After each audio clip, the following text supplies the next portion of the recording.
स्वागत है आप सभी का बालाजी कोचिंग के यूट्यूब चैनल में। मेरा नाम अजय सर है और आज हम करने जा रहे हैं सीयूईटी या फिर अदर कोई भी गवर्नमेंट जॉब में जहां पे मैथ रीजनिंग के क्वेश्चन आते हैं। तो आज हम लोग क्लास मैथ का होगा, क्वांटिटेटिव एप्टीट्यूड का क्वेश्चन होगा और उस क्वांटिटेटिव एप्टीट्यूड में हम लोग कर रहे थे रेशियो एंड प्रोपोर्शन टॉपिक। तो उसमें हमारे कुछ लेक्चर्स हुए हैं और उनके बाद में ये नेक्स्ट लेक्चर है। तो हमारा टॉपिक है रेशियो एंड प्रोपोर्शन, जिसको हम लोग हिंदी में बोलते हैं अनुपात और समअनुपात। ठीक है, तो इसमें देखिए कुछ जैसे कि क्वेश्चन एग्जाम में कैसे कई तरह के क्वेश्चन आते हैं।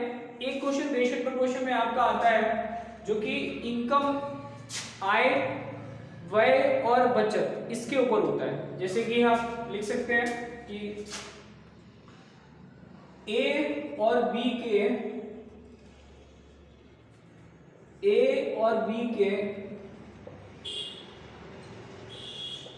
आय का अनुपात होगा 5:4।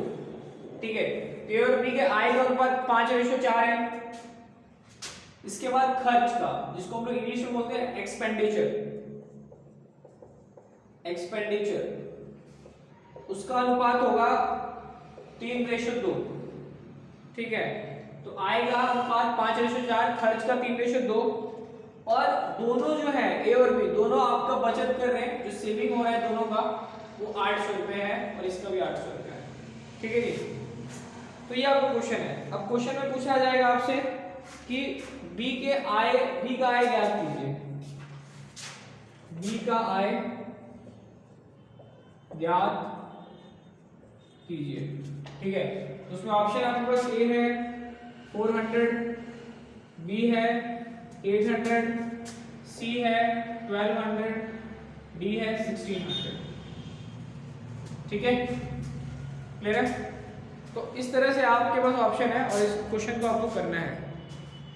तो कैसे कर सकते हैं?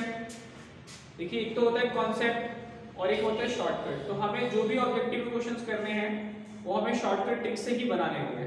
ठीक है ना, शॉर्टकट से ही आंसर आएगा आपके पास।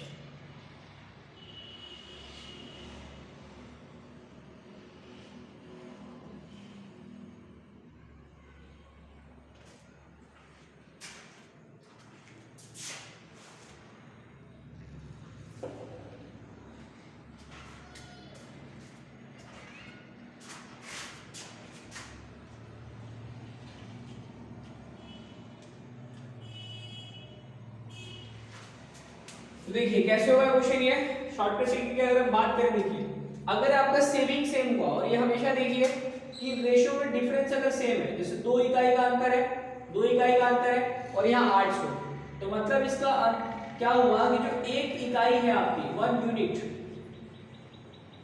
2 इकाई 800 के बराबर है तो एक इकाई 400 के बराबर हो जाएगी और ये आपका यूनिट है। अगर बी का पूछ रहा है तो ये 200 400 से गुणा हो जाएगा, 1600 आपका आंसर हो जाएगा। ठीक है, एक ये तरीका है।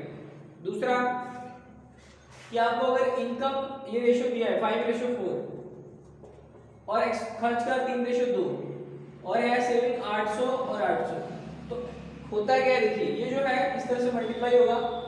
5 × 2 10, 10 आ गया, 3 × 4 12 आ गया और ऐसे मल्टीप्लाई होगा 16 और 24, 8 × 24। ठीक है, अब इसमें कितने का अंतर है? 800 का। यहाँ कितने का अंतर है? 2 यूनिट का। यहाँ 2 यूनिट का अंतर है और यहाँ 800 का अंतर है। इसका मतलब एक इकाई 2 इकाई 800 के बराबर है, एक इकाई 400 के बराबर है और ये यूनिट जो है ये 400 से मल्टीप्लाई हो जाएगा, 1600 आ जाएगा। ठीक है, तो आपका आंसर हो जाएगा 1600 ये। ठीक है, तो नेक्स्ट क्वेश्चन करेंगे।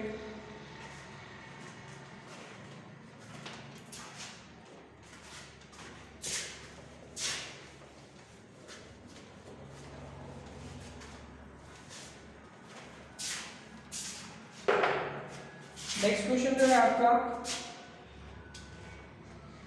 आय का अनुपात दिया हुआ है ए और बी का 4:9, खर्च का अनुपात दिया हुआ है 2:7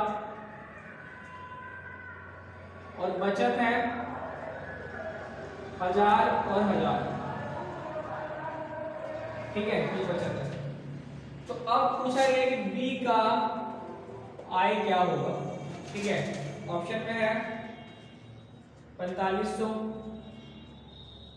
5500, 2200, 1600। ठीक है, ऑप्शन आपको अब देखिए होगा क्या कि बिल्कुल ऐसे ही है। देखिए यहाँ पे डिफरेंस 2 इकाई का है, यहाँ डिफरेंस 2 इकाई का है, तो 2 इकाई बराबर 1000, तो 1 इकाई बराबर 500। ठीक है, तो 1 इकाई है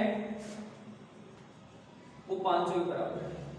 ठीक है, तो आपको क्या क्या फाइंड करना है, बी का है, तो बी ये 2 है इंटू 500, तो 45 हो जाएगा। तो आपका आंसर हो जाएगा 4500। ठीक है, अब करेंगे नेक्स्ट क्वेश्चन।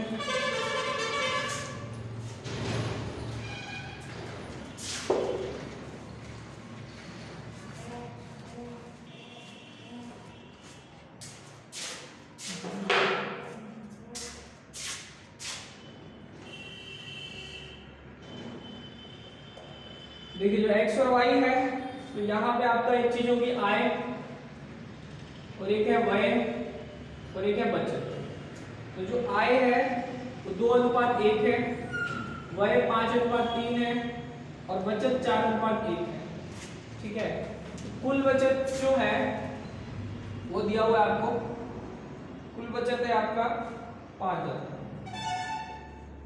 ठीक है, टोटल सेविंग जो है वो 5000 है, 5000 है। ठीक है, तो यहाँ पे देखो क्या है कि आप ये देख लो कि अगर 4:1 गिवन है, 4:1 गिवन है, तो यहाँ पे आपको टोटल जो सेविंग है, टोटल जो बचत है वो 5 है, 4 + 1 5। टोटल सेविंग जो है आपके पास 4 + 1 5 है, 5 इकाई। 5 इकाई या 5 यूनिट कितने बराबर है, 5000। तो यहाँ पे इसका मतलब ये जो सेविंग है वो 4000 और 1000 में बटा हुआ है, जो बचत है वो 4000 1000 में बटा है। तो उसको उसी ट्रिक से करना है आपको। अब देखो यहाँ पे क्या है कि डिफरेंस 2 का है, 2 का अंतर है, यहाँ 3 का है, तो वो वाला मेथड नहीं लगेगा, इसको हमें क्रॉस मल्टीप्लाई मेथड से करना पड़ेगा। क्रॉस मल्टीप्लाई मेथड क्या होता है कि जब आपके पास अनुपात दिया है 2:1, व्यय दिया है 5:3 और जो बचत है वो कितना है 4000 और 1000। ठीक है, तो होता है क्या, देखिए ये आपस में मल्टीप्लाई होगा 6 आ जाएगा, ये आपस में मल्टीप्लाई होगा 5 आ जाएगा। ठीक है, ये ऐसे मल्टीप्लाई होगा डायगोनली 3 4 12 12000 12000, और ये मल्टीप्लाई होगा तो 5000। ठीक है, तो अब देखिए यहाँ पर कितने का डिफरेंस है, 7000 का, 7000 का डिफरेंस है, और ये डिफरेंस है एक यूनिट का, 1 इकाई का। ठीक है, इसका मतलब क्या हुआ कि 1 यूनिट जो है 1 इकाई वो 7000 के बराबर है। तो आपको क्या निकालना है इसमें, मान लीजिए अगर y का इनकम पूछ रहा है, y की आय पूछ रहा है, तो वो 1 है, तो वो 7000 रुपये आंसर हो जाएगा। अगर आपसे x का इनकम पूछे तो 14000 आंसर हो जाएगा, 14000। ठीक है, फिर आपका आंसर। तो नेक्स्ट क्वेश्चन करते हैं।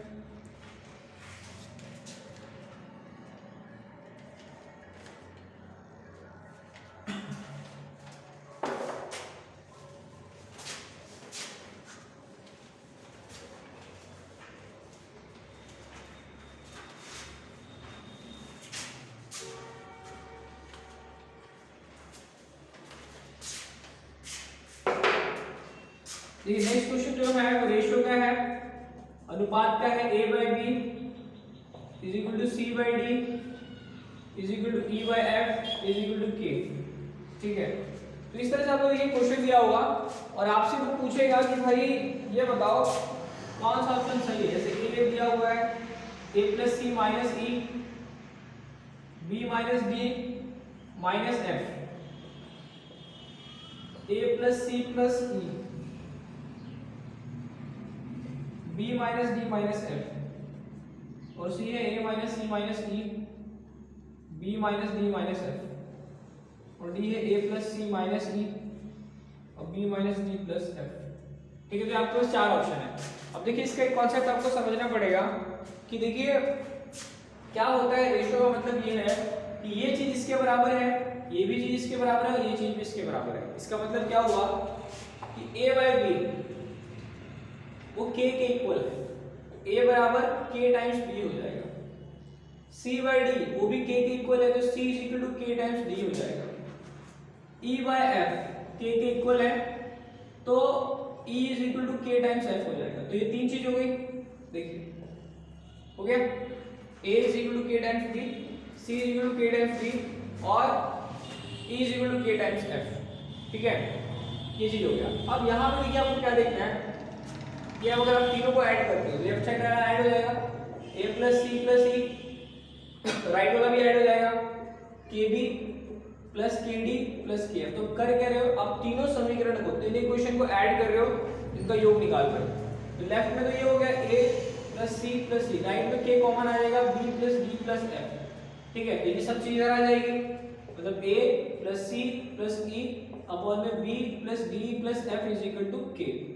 तो हुआ क्या, देखिए जब भी रेशियो में होता है तो ऊपर वालों का add a plus c plus e, नीचे वालों का add b plus d plus f is equal to k। वो एक किसी कांस्टेंट के सेम के रेशियो के इक्वल है, k के इक्वल, जैसे ये k के इक्वल था। तो यही चीज आपको याद रखना है, साइन सेम होना चाहिए ऊपर और नीचे। ठीक है, अगर ऊपर प्लस प्लस है, अगर मान लीजिए ऐसे भी आप लिख सकते हैं, ये भी सही है, ये भी k के ही इक्वल होगा। तो ऑप्शन में आप देखोगे तो कौन सा सही है, देखिए ये चीज, ये ऑप्शन सही है आपका, a plus c over b minus d minus f। ठीक है, अब अच्छा ये ऑप्शन सही नहीं है क्योंकि ऊपर प्लस है नीचे माइनस, ये ऑप्शन सही है सी, a माइनस सी और b minus d minus f। तो सेम साइन होना चाहिए। यहाँ तो आपको प्लस है तो यहाँ माइनस हो गया ना, ये प्लस है माइनस हो गया, माइनस माइनस माइनस माइनस, तो आपका ऑप्शन सी सही होगा। ठीक है, तो एक और क्वेश्चन करते हैं इसका।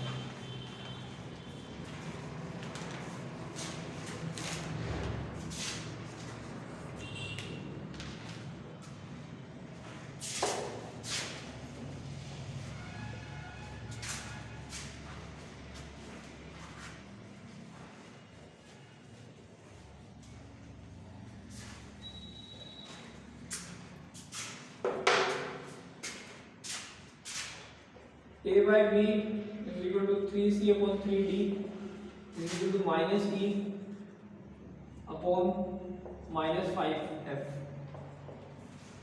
ठीक है, तो a ऑप्शन हो गया a plus 3c plus 5e, b plus 3d minus 5f, 3a plus 3c minus 5e, b minus 3d minus 5f, a minus c minus 5e, b minus d minus f, a plus 3c minus 5e, b plus 3d minus 5f। ठीक है, अब देखो ये हो गया हमारा concept. अब देखो होता क्या है कि हमें सेम साइन लिखना है। अब ये सेम साइन है, प्लस प्लस प्लस माइनस, तो ये नहीं होगा option, plus minus minus minus, तो ये भी नहीं होगा। अब देखिए ये सेम साइन तो है पर यहाँ 5e है तो यहाँ सिर्फ f हो गया, तो ये भी नहीं होगा। अब ये देखिए प्लस प्लस माइनस माइनस, तो ये आपका सही आंसर है। ठीक है, डी आपका सही करेक्ट आंसर हो जाएगा। तो ये हमारा आंसर हो जाएगा ऑप्शन नंबर डी। ठीक है, तो नेक्स्ट टाइप के क्वेश्चन करेंगे।